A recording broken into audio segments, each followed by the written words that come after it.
Fade to green. Welcome, everybody. What a beautiful day, huh? We actually do have a beautiful day. Welcome, everybody, to the very last day of August. So it's August in our nature today. To be bold in some ways. Call it Bold, Iowa. And we can be Usain Bolt and be a triple gold medal winner. All-time immortal. And hello to Usain Bolt out there in Jamaica. Congratulations. 9 gold medals. That's pretty cool. And for Ryan Lochte, we're sending you a little bit of love, brother. It's all right. I hope things go well. So everybody returning from the Olympics, thank you. You all did great. Some Iowa Olympians on the women's volleyball team. And hey, man, you made the team. So congratulations to the wrestling team. And for Snyder over there in Ohio State, congratulations, man, unbelievable, a gold medal, the youngest gold medal a wrestler in U.S. history. 20 years old, man, you run out there and win a gold medal, and you're at Ohio State. So, hey, a Big Ten shout out and howdy to you and a celebration for something unbelievable that you accomplished. So along the way, all these Olympians and athletes, we all share a little bit of love. You gave us a lot of joy in the month of August. And here in the last day of the month of August, we want to shine a little bit of joy back at you. So this is a little back at you, and that we mentioned Bold, Iowa. So this is going to be the boldness of hope. And hope is the sound and the joy. Okay? Hope is the sound and the joy of hearing the sound of one hand clapping. So when you go to philosophy class, wherever you're at, now that we've begun the semester here and we're all in college at some level or another, and you hear the philosophy professor says, what is the sound of one hand clapping? This is the sound, the hope and the joy of the sound of one hand clapping. There'll be a nice koan for us today about hope. Hope, the hope that never fails, and the hope in the heart of the heart of the heart, when things seem to not have any hope, that the grace and the joy and the gift of hope as a beautiful sycamore tree is the hope. And the sycamore tree with the white bark is the purified tree of hope. I learned this from a woman up at near Lake Michigan on a commune farm up there. It's a solar wind farm, and I had stopped to see some friends near not far from Hope Haven, Grand Haven, South Haven, near South Haven, Michigan, and this woman had pointed out this tree, this sycamore tree, and shared with me that for her that the meaning of the sycamore tree was the tree of hope. So we have hope in our heart, and may that love light shine all the way around this golden eternity of an hour that we're sharing together. And the green fire of the Icelandic aurora shine through in the heart's purity. And so we share that. And as we go through today, we'll go through some background notes and some notes of levity and some notes of gravitas.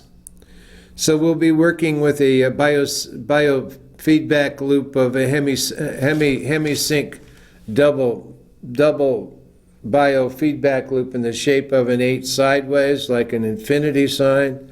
Be a biofeedback loop, a hemisynchronous biofeedback loop of both levity and gravitas in the different levels of hope that we are within our own being and with one another. And with that, we'll just say that we'll be sharing notes along the way. And these notes along the way have a certain resonance feel to them that are not just for this time, but they're signaling a signature of a return and a rebirth of a great significance. And that will be in reference to the Standing Rock Reservation and the Sacred Stones Camp up along the Missouri River, up on the North and South Dakota border.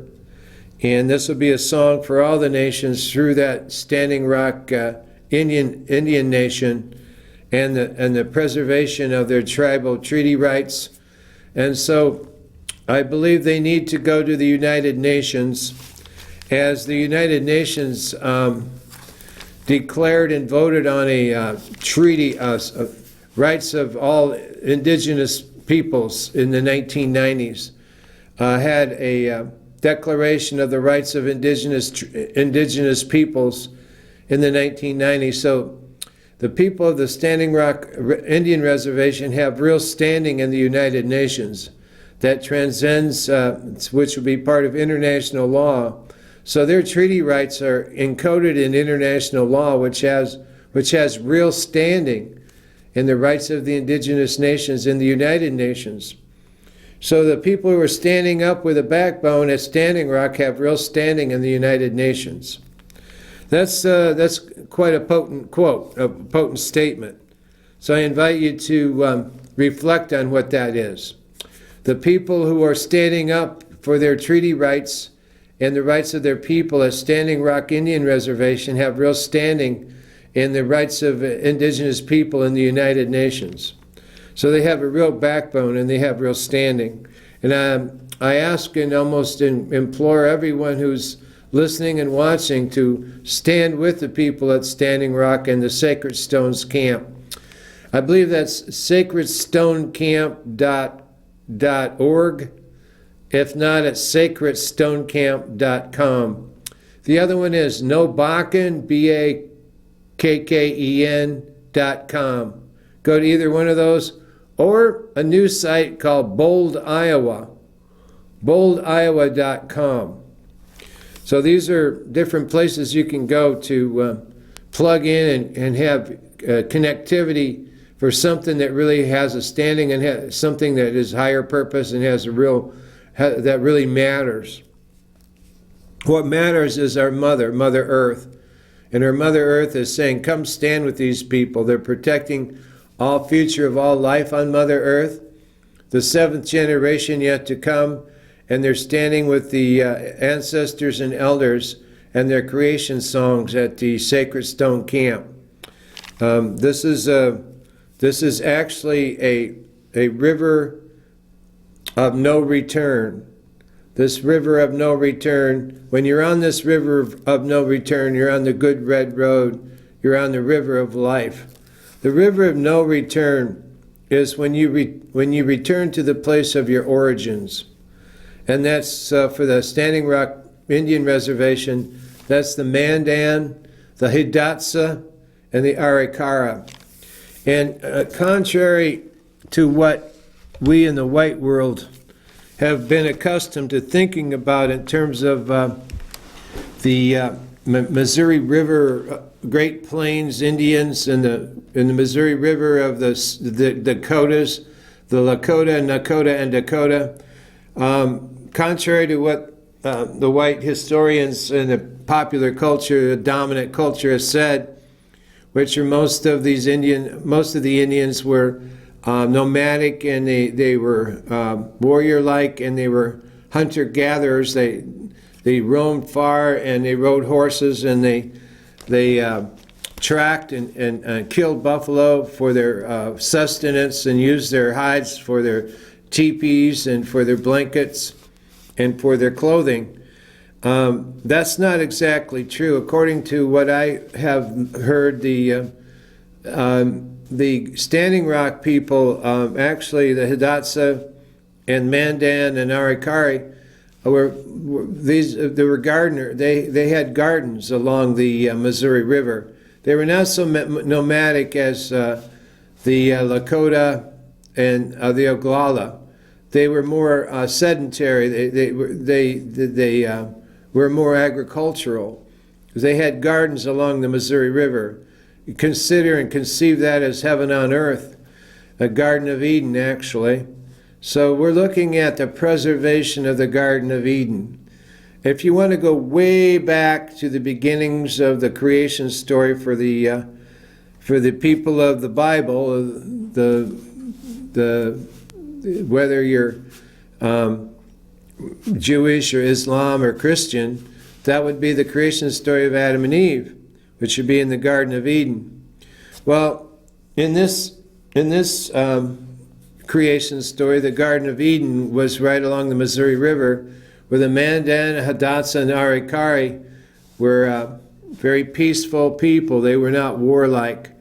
They were peace-loving people, and they didn't even have, some of them didn't even have names for violence or for war. They didn't even have it in their lexicon, in their language. And they grew vegetables, and they harvested. For the winter, they harvested the gardens that they grew in the spring and the summer. And they harvested in the autumn for the howling winds and the very brutal cold of winter. And these people were not nomadic so much as they were a sedentary agricultural people, agricola. They grew gardens, and you might say if they grew gardens communally, they had farms. They were the first farmers, if you want to look at it. These were the first farmers of the upper Midwest, long before the conquest and long before the settlers came across, and the pioneers and the settlers came across in the covered wagons. These were the first farmers, and they were farming since the Ice Age, at least 10,000 years. So you're looking at a culture that is very wise. 10,000 years old. That's just a little older than the culture that was came in conquest. So there's a lot of wisdom that we can learn from the wisdom keepers at Standing Rock near the Cannonball River at Sacred Stone Camp. And they're doing sacred prayer ceremonies in the spirit of Sitting Bull, who is buried only 4 miles away from the Standing Rock and the Sacred Stone Camp at the Cannonball River. It's interesting to me, the names of places. And I think of, the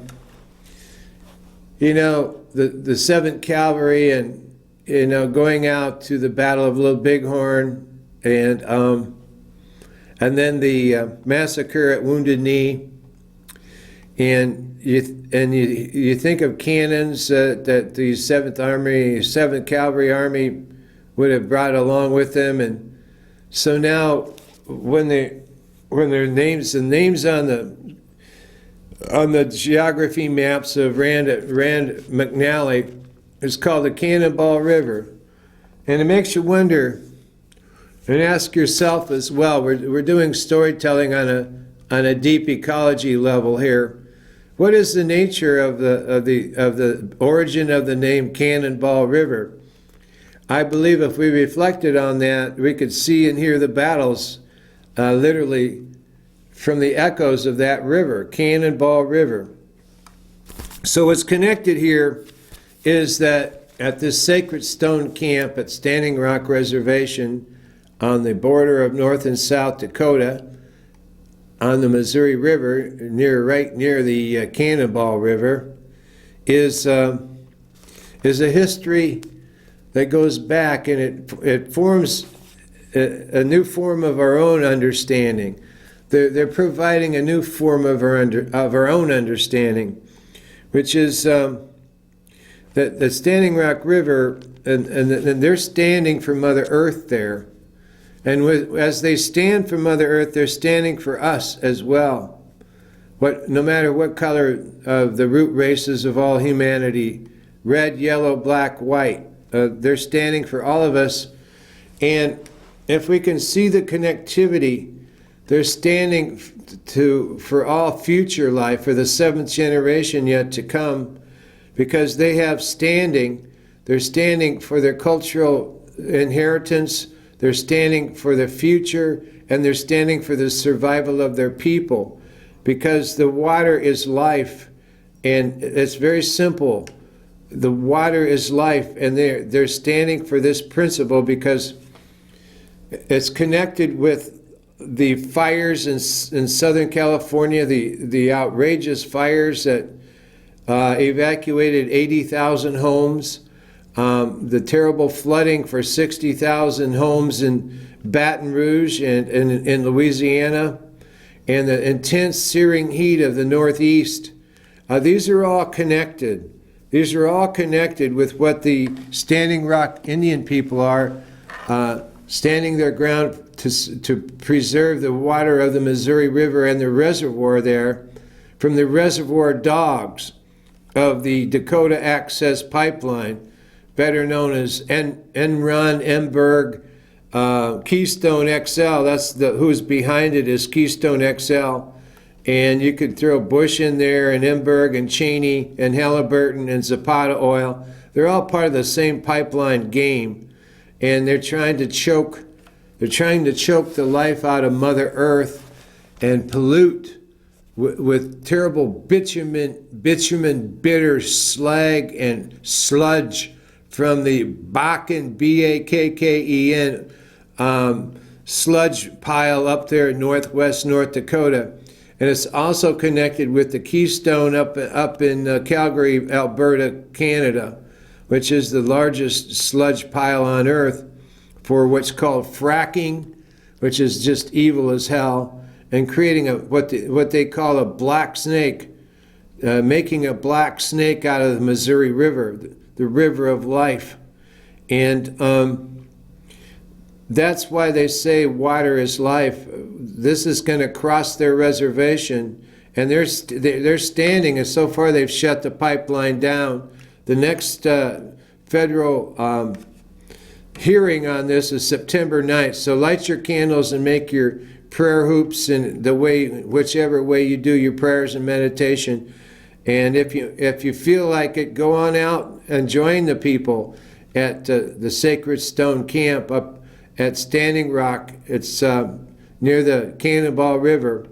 Go up and join the people. If not, send them money, send them clothing and blankets, because they're going to stand there and stay there through the winter. So they're going to need lots of lodging, lodgepole pine. They're going to need food. They're going to need kerosene, propane. They're going to need blankets. They're going to need solar stuff, and supplies and food. So any which way you can help, go to sacredstonecamp.org and see how you can help out and pitch in. Because this is, like I said, this is about global warming and the survival of the planet. And they see the connection. You see the connection with the fires that were going on in Southern California, the flooding, the record flooding in northern Iowa. That's part of global warming too, and the flooding down in Louisiana, and also in the Northeast, and also what's going on up north in Alaska and in the polar circle communities of the Arctic Circle communities, the Sami in Finland and Nordic peoples, Norway, and Siberia, and Canada. It's melting of the glaciers, and the graveyard of the glaciers is somewhere up in Norway. Spitsbergen is now being seen as the cemetery, the graveyard of the glaciers, Spitsbergen. So these are all connected with the Standing Rock, and what's happening there is now over 100 different nations are encampment there. And that's the largest group of people in encampment of native nations, indigenous people, since the Battle of Little Bighorn, 1876. So in 140 years, that's 140 years ago, was the Battle of Little Bighorn, better known as Custer's Last Stand. And out of that, there's a new nonviolent peace and peace camp at sacred stone camp. No alcohol, no guns, no weapons of violence. It's a prayer camp where the chinumpa, the sacred pipe, in the spirit of Sitting Bull, brought by the white buffalo calf woman, the spirit is an encampment there. And Sitting Bull's grave is only 4 miles from that camp.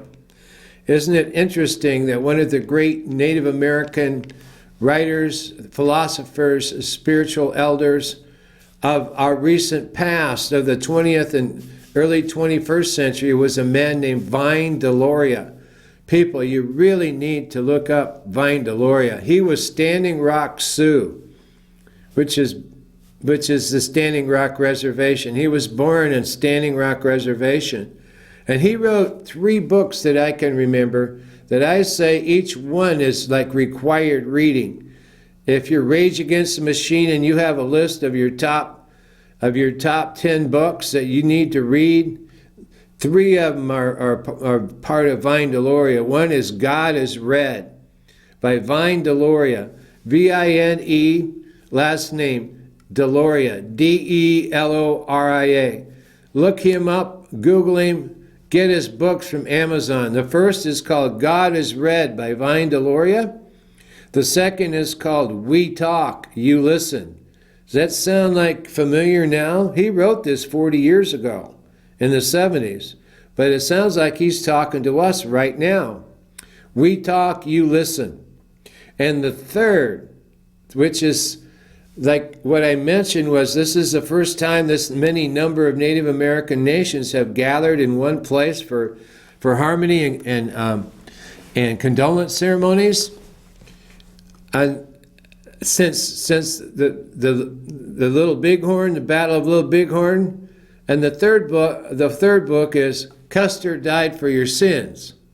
Custer died for your sins. So these 3 books, God is Red, We Talk, You Listen, Custer Died for Your Sins. These are essential reading to understand from the heart of the heartland, the heart song of the Standing Rock Indian people, the Standing Rock Reservation. But it's also for anyone who walks the path of beauty and walks the path of peace and justice. So in that sense, there is a 140-year feedback loop, like I mentioned before, a biofeedback loop going up the Missouri River. And that's 140 years ago. Now we could look back and see a hemisynchronous double biofeedback loop that goes way back to 1804. That's 212 years ago, 1804, when Lewis and Clark set off on an expedition up the Missouri River, beginning at St. Louis. And they wintered with the Mandan, the Hidatsa, and the Arikari, these peace-loving people who are part of the Standing Rock Cheyenne River Reservation. And Standing Rock Indian Reservation and the Cheyenne River are contiguous. And these two are 2 of the largest contiguous land masses in the United States, within the borders, within the United States as is presently constructed. They're larger than the country of El Salvador. That's a pretty big country. El Salvador, they're larger than the country of El Salvador. So if you begin to image that with this hemisynchronous feedback loop that goes directly back 140 years, and because it's going up the Missouri River, up the long winding river, the longest winding river complex in the North America, in the entire continent of the North America, is the Missouri River. So you're going up there, you're going back in time, but also an ancient future. So re-inhabitory time to an ancient future time. It's called the Echozoic. In this sense, dear friend, we are inhabitants and co-creators with this mindset of the Echozoic, which is the first human co-created event with geologic time, where what we decide as the choices we make will influence the geologic formation of the planet, which is in other terms, how we decide what we do will affect global warming and life on Earth as we know it. So they're standing not only for their own people, but life on Earth as we know it. Global warming, flooding, refugees, all of these scenarios, 350, climate, planet shutdown, many cities underwater. All these scenarios are not just play games. These are real, and some people are experiencing them now.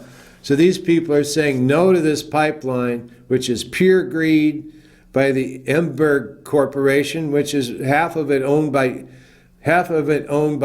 Canada, and makes you wonder how China might be involved, because this sludge is not going to stay here in this country, going across Iowa and so forth, that they think it's going across.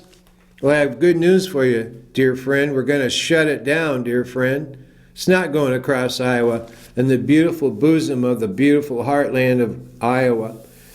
And the proposal is they'd ship it down to refineries down in the Gulf of Mexico, and then not even to be used in this country or this continent, be shipped overseas. Guess where? China, the Middle East, not the Middle East, but the Southeast Asia, Indochina, and China. Most likely Japan and Korea too. But it'd be going to the Orient. It wouldn't even stay in the Occident.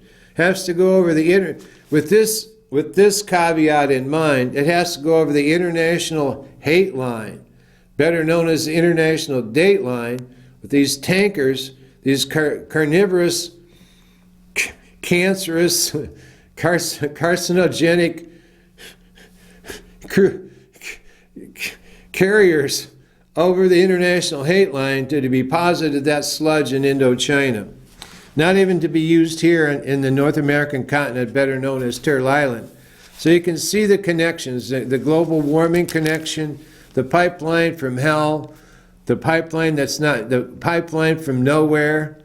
That's how it's going to be referred, dear friend. Sometimes we have to send our eyes into the future as these names and places enter into myth and legend. And so, as we send our eyes into the future, we will see this will be called the pipeline to nowhere. And it's the pipeline from hell. And dear friend, it is now and then forever to be forward into the future. Let's fast forward, send our eyes into the future 200 years. And it will be called, from thenceforth, this will be called the pipeline to nowhere. Aho.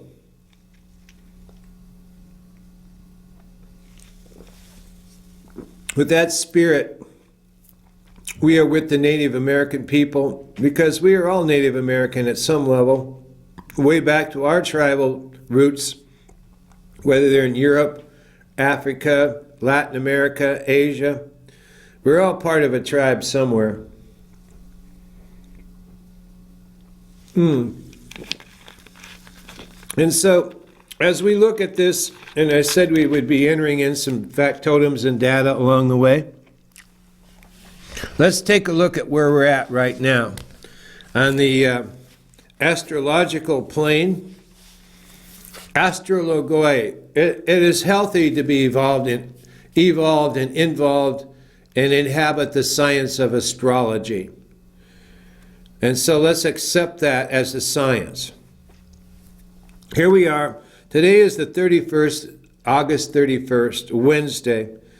It's Kahar Sanbe. And there is a new moon in Virgo. The new moon will rise at 2:03 in the morning, Pacific Daylight Time. And the moonrise will be just a little after that, like 5 hours later, will be about 7 in the morning. There'll be a new moon, dear friend. So in the last day of August, and then the first day of September, there'll be a new moon in Virgo, and the new moonrise will be at 7 a.m. tomorrow morning, because this is about 6 p.m., 5 p.m. Wednesday afternoon. So 6 in the morning, there'll be a new moonrise, dear friend. And may that new moon rise in your heart with a new surprise of joy and the birth of new possibilities and the courage to do what needs to be done and to be bold, Iowa, to do it.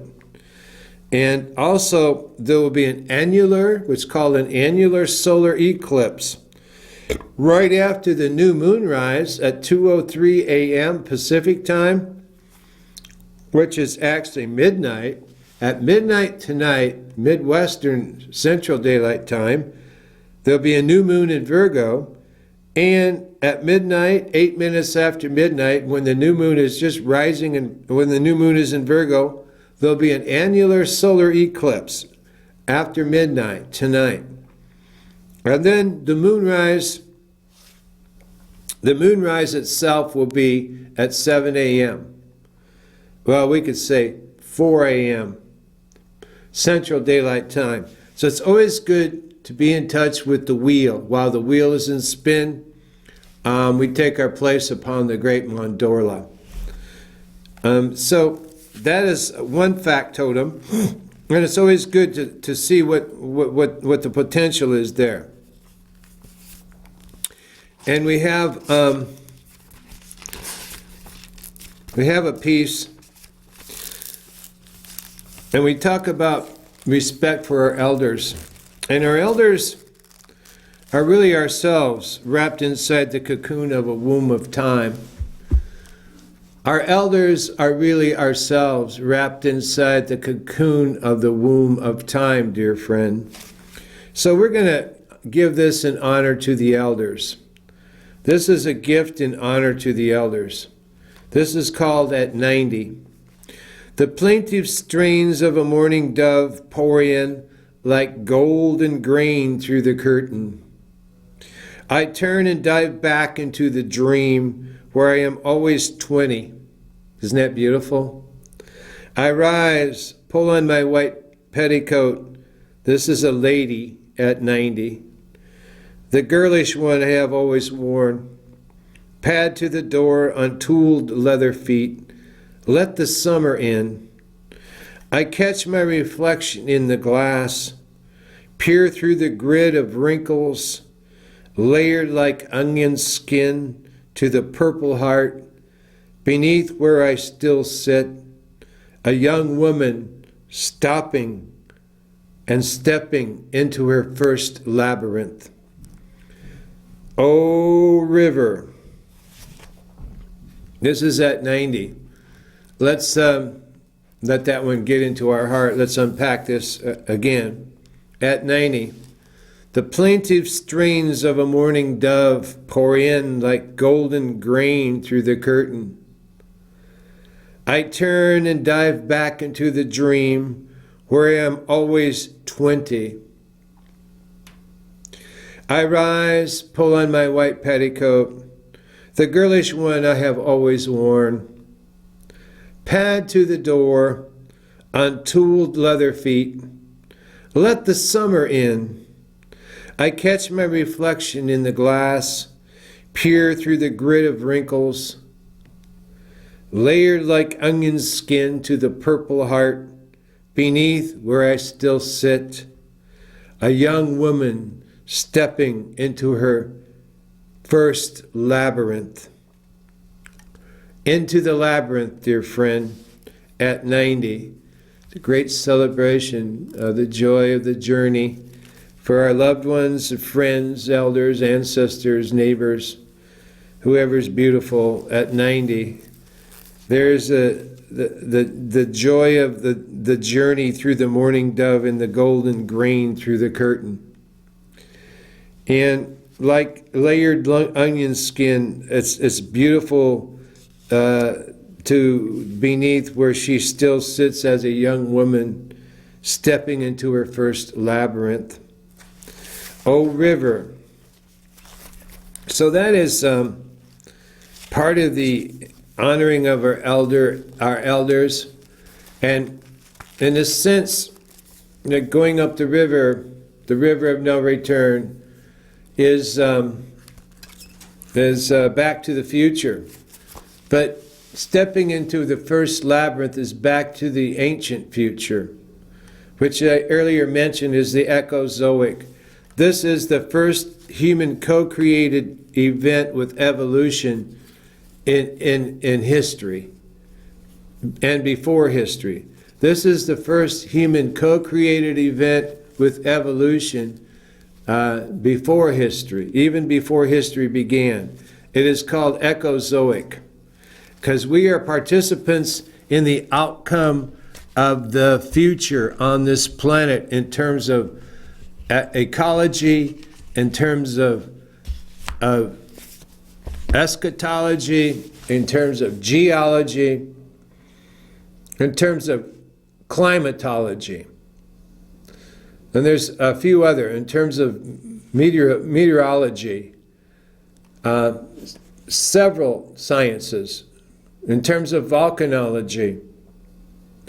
And we know that we are doing this, whether we accept it, acknowledge it, or just bury it in the subconscious. We know we are doing this. And we know we can undo it. So this is the first time in human history, prehistory, that humans are co-creating the outcome of their own efforts, of their own products. And so this is called the Ecozoics, where humans are in co-creation with our own evolutionary spiral. That's the ancient future that we're talking about. So we choose. We choose. Do we choose the path, the good red road of life? Do we choose restoration, reforestation, regeneration? Do we choose that? Or do we choose by not doing anything, just sitting on our hands and thinking it'll all go away? And just sitting here and watching the world go by, that the Bakken pipeline won't do anything. Well, it's going to accelerate global warming, climate change. It'll foul up the water of the aquifer, the Jordan aquifer and the Oglala aquifer, the Missouri River, the Cannonball River, the Mississippi River, and all rivers that run through Iowa. It'll foul that future up for all generations yet to come, because you just can't get that stuff out of the water. This ain't like your regular oil, people. This is the bitterest of the bitter slag. So it's time for you to get up and stand up and do the right thing. Call it Become Bold Iowa. So this is where, here in the heartland, without us knowing it, it has been dropped right in our lap by some weirdness to deal with. So we, as peoples of the heartland, can stop being protesters and become protectors of the land, protectors of Mother Earth, and so we become peace warriors. In that sense, we're going to honor the people of Iowa with some hope, and like I said, with the koan, Hope is the sound of one hand clapping and laughing and gratitude that we heard it. Hope is the sound of one hand clapping and laughter and gratitude that we heard it. This is our hope. And this we dedicate to the future generations, but this generation right now who's dealing with so much. So honor yourself, dear friend. It's time to love ourselves. And this is a love song for the people of Iowa. I stopped at Wounded Knee, and this is yet it's still a work in progress, a work in process here. It was a long day. We had come a long way across the upper half of the continent, a long way from the pickup. The pickup began early in the day at Burlington. We met the differently abled kids at Hope Haven. Hope Haven was a place for kids to learn social skills and to do activities that would be of some use in the community and contribute to the community good. This was as important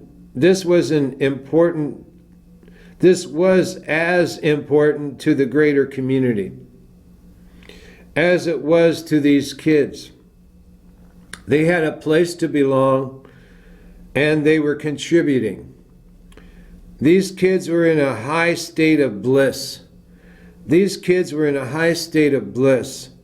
When we arrived, the work they were doing, when we arrived, these kids were in a high state of bliss when we arrived. The work they were doing all week was contributing to something really big. The work they were doing all week was contributing to something really big. All these clothes and shirts and pants and skirts and shorts, they were carefully folding and putting in cardboard boxes to be picked up by a way cool Hawkeye truck, where Herky the Hawkeye was the Tiger Hawk logo on the side of an 18-wheeler semi-trailer truck. This was way cool. And against it was a black background. So he had this big golden Herky Hawkeye Tiger Hawk logo, 12 feet high and 15 feet across on a black background. It was literally a Hawkeye semi-trailer truck. It had the Hawkeye logo. These kids from Hope Haven were contributing to Hawkeye Heaven, and they were giddy with glee about it. They were giddy with glee about it. Something about the simplicity of their joy was the pure heart note of the joy of the journey. These wonderful kids, these wonderful heart-centered kids of compassion. These were wonderful heart-centered kids of compassion. They set the note of the entire journey, an official road trip for the great giveaway through 3 Great Plains states and 2 sovereign great Indian nations. And as we roll, this was a journey of the heart, a journey of giving away. This was a roll-right stone journey. We pulled the truck full. We packed the truck full of the hearts of love from these pure innocence beauty kids of Hope Haven. In the insight wisdom here, these children were pure shining light, the Prajna Paramitra Sutra, heart of pure compassion. There's a lot of bliss, dear friend, to soak in all this. In order to soak in all this, there's a lot of bliss. So who's the real teacher here? Who's doing the real teaching? These are emanations and emendations of this story. They are just beginning to be felt. The Hawkeye pride never had a more real meaning. In the back of the reel is the reel of this movie. Hawkeye pride never had a more real meaning. In back of the reel is the reel of this movie. And the puppet theater is dancing with the joy of these kids, puppies too. The deeper waters of the Mississippi are glowing with this shining kindness. Minnows glowing in the deep Mississippi mud at midnight. And a midsummer night's dream. Baptized and sanctified by the pure joy of these kids' loving hearts of Hope Haven. We then proceeded to the UAW meeting hall, the United Auto Workers meeting hall, where the working class laborers were going to pitch in their great storehouse of love. They were pitching their tent of loving kindness in this golden eternity of now.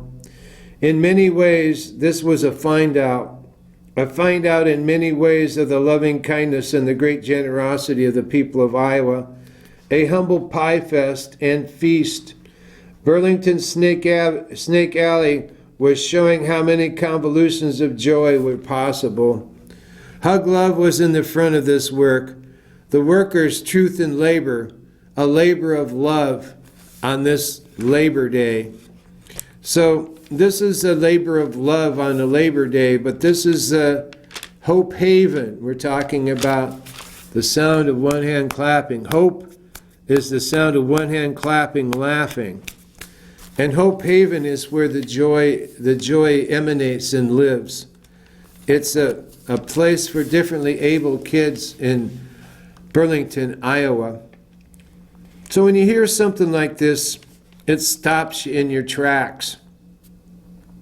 The beginning of this piece is called I Stopped at Wounded Knee.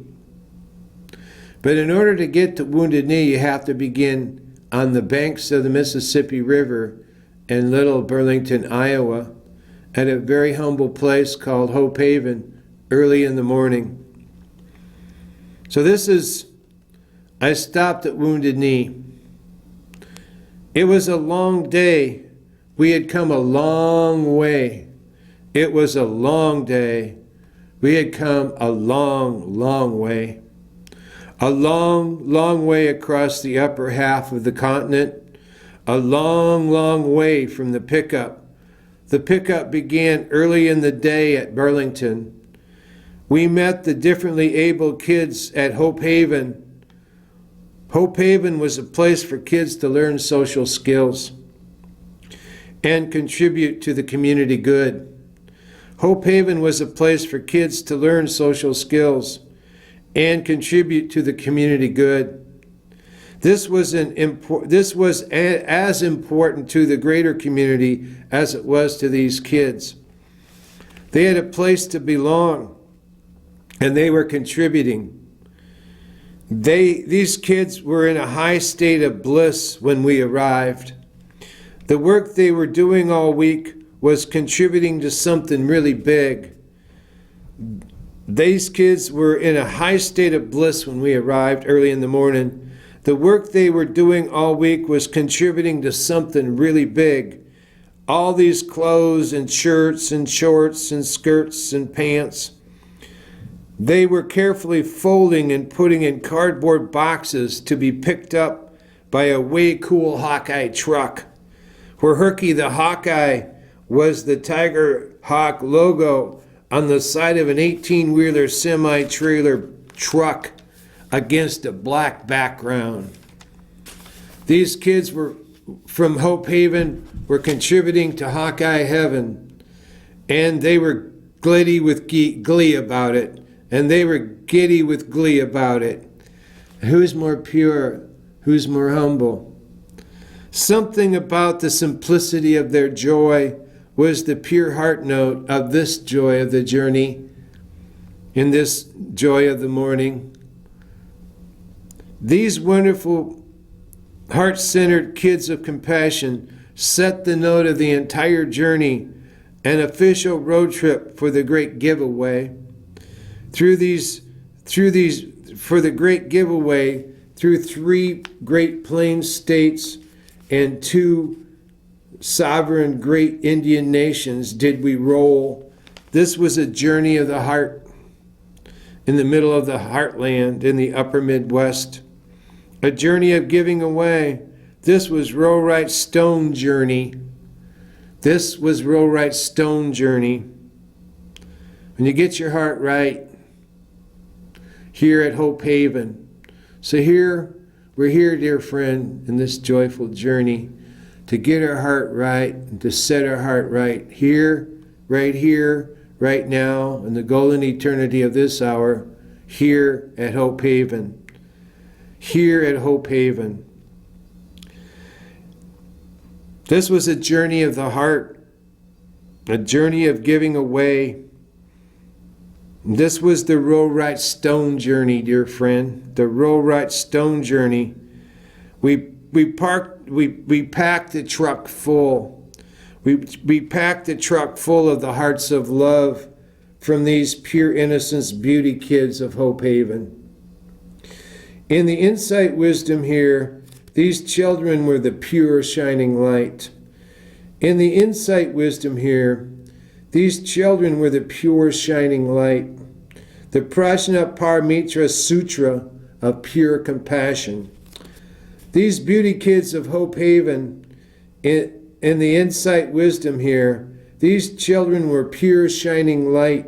The Prajnaparamita Sutra, heart of pure compassion. There's a lot of bliss here, dear friend. This is where we get our hearts set right. This is where we get our hearts set right.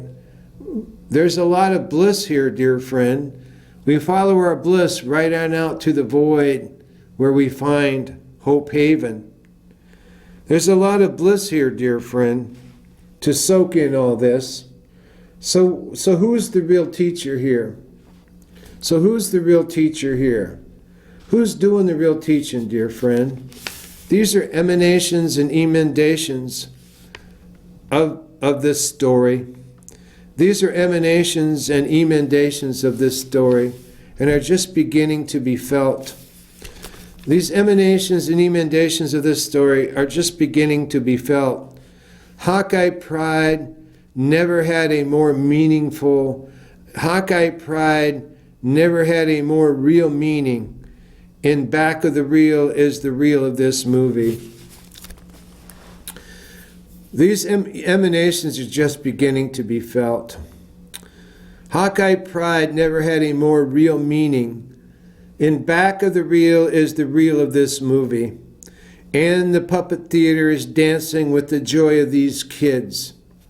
And the puppet theater is dancing with the joy of these kids. Puppies too. The deeper waters of the Mississippi are glowing with this shining kindness. Minnows are glowing in the deep Mississippi mud, baptized and sanctified by the pure joy of these kids' loving hearts of Hope Haven. And the deeper waters of the Mississippi are glowing with this shining kindness. The minnows are glowing in the deep Mississippi mud at midnight in the summer Ital, baptized and sanctified by the pure joy of these kids' loving hearts of Hope Haven. Shall we gather at the river? Shall we gather at the river of Hope Haven? Shall we gather at the river of pure joy of these kids' loving hearts at Hope Haven? We then proceeded to the UAW meeting hall, where the working class laborers were going to pitch in their great storehouse of love. They were pitching their tent of loving kindness in this golden eternity of now. In many ways, this was a find out in many ways of the loving kindness and the great generosity of the people of Iowa. A humble pie feast and a humble pie fest. Burlington's Snake Alley was showing how many convolutions of joy were possible. Burlington's Snake Alley was showing how many convolutions of joy was possible. Hug love was in the fruit of this work, the worker's truth in labor, a labor of love on this Labor Day, a labor of love. And this is a work in process, so there'll be more. And you can get the sense of the joy of Hope Haven. So, dear friend, we have a place we can return to, a mythical, metaphorical, in situ place, both de facto in truth and de jure in myth, that we can return to. Hope Haven in Burlington, near Snake Alley. And the Hope Haven in our heart emanates the joy of the journey of these pure, beautiful souls packing these clothes to take in a Hawkeye caravan truck up to Oglala, up to Pine Ridge, up to Porcupine in a giveaway find out semi-feedback loop. You see that semi-feeding back a loop of joy and kindness? And it's shining the true beauty of the people of Iowa, the great generosity, even from the least of these. The least of these are these differently abled children who are showing us the way. Who is the teacher and what is being taught? These luminous beings of loving kindness are the teachers, and they're teaching us about compassion and giving from the heart, the heart of consciousness of the middle heart of this continent, of the heartland. They are the heart song of Hope Haven, and we learn our slow down song, our heart of compassion from these beautiful souls, the heart song of Hope Haven. In that sense, there is a note about people who are suffering, both directly or indirectly, some elements of mental illness. Mental illness affects almost every American in some way or another. 1 in every 5 adults suffers from mental illness every year, and that could be a rotating table. And that could be not the same person; could be another person next year. So in 5 years, it might affect every American adult. 1 in 5 American adults suffers from mental illness of one form or another. And also that affects their friends and their families, their co-workers, the places where they live, and their community. So it could be 1 in 5 directly affected, but it affects everyone else as well. So there is a new, more palliative, less shame-based way of shining love and light on people who are suffering some forms of mental illness. They bring them into the light and bring them into the love of the community. And one of those, so this is called NAMI, National Association for Mental Illness.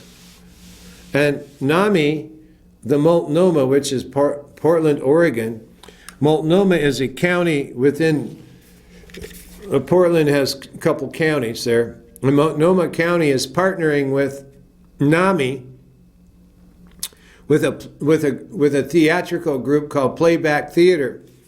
And in the 90s and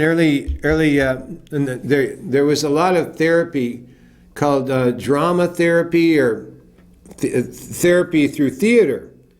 And so this is a beautiful delight and possibility I'm inviting to shine and share with you to see if there's some feedback where we could get something going here. This is called the Multnomah NAMI, is working with Playback Theater. And what they do is they have these great actors who work in the moment, and so they can take any script or role and play and act it out right now. They're role playing and so forth, but they're avant-garde theater, but they're also very intuitive. And people who are suffering at some level of mental illness, they invite them to write down their story in a short form. It's called a short story, in the form of a short story. Write a story about their life, what they're suffering, how they got there, what's the story of their life so far. And then the director of this Playback Theater takes different parts and shares the different parts with the different actors.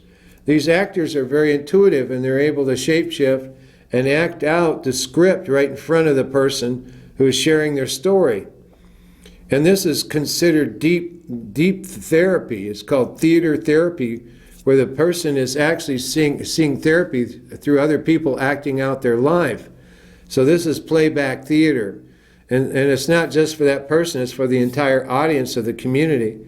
And each person is surprised and elated to find out that other people are taking their life seriously and are not laughing or mocking them, but honoring them and sharing their story as they tell it. So this is a deep compassion. You have to go through different levels to get to that level of trusting where people share their life story like that. So I'm inviting the Iowa City, Greater Iowa, Cedar Rapids, Lynn County, Johnson County community who are going to watch this. I'm inviting you to, all of us, but you theater people out here and you mental health people, to get a NAMI thing going here, a NAMI Johnson County but Playback Theater going. We could do it at Uptown Bills. There's several theater venues or places we could do it at. Artisan Sanctuary in Cedar Rapids. There are several places that we could do playback theater, and I'd be way willing to help co-sponsor or partner this into creation. So we get NAMI involved and call it NAMI Johnson County, Lynn County Collective with playback theater as used as a theater for therapy. But also not just therapy for the person who directly may suffer from mental illness, but community therapy, therapia, where this focused, consecrated level of language will be a catharsis for all of us through compassion. So there's another hope haven, emanation of a light shining through the great generosity of Iowa to begin a NAMI Johnson County, Lynn County playback theater. And there's that feedback loop again, that hemisynchronous feedback loop that shines from our heart to our minds, back to our hearts, back to our minds, and through the light that shines through our third eye of loving kindness. And that third eye of loving kindness can literally shower the night sky with auroras the likes of which we cannot ever even conceive. That's the spirit of these times we're living in, dear friend. And may this joy of the journey seep into your heart and soak into your consciousness for healing of a deep kind, both in your dreams, in the awake dream, and your sleep dream, both in your body and in your mind. Your body, heart, mind, your heart, mind, body. And may that love and light of luminous joy begin to shine through all of us in the journeys of eternity in this great moment. And so we leave you with this message of the green fire of peace. Thank you.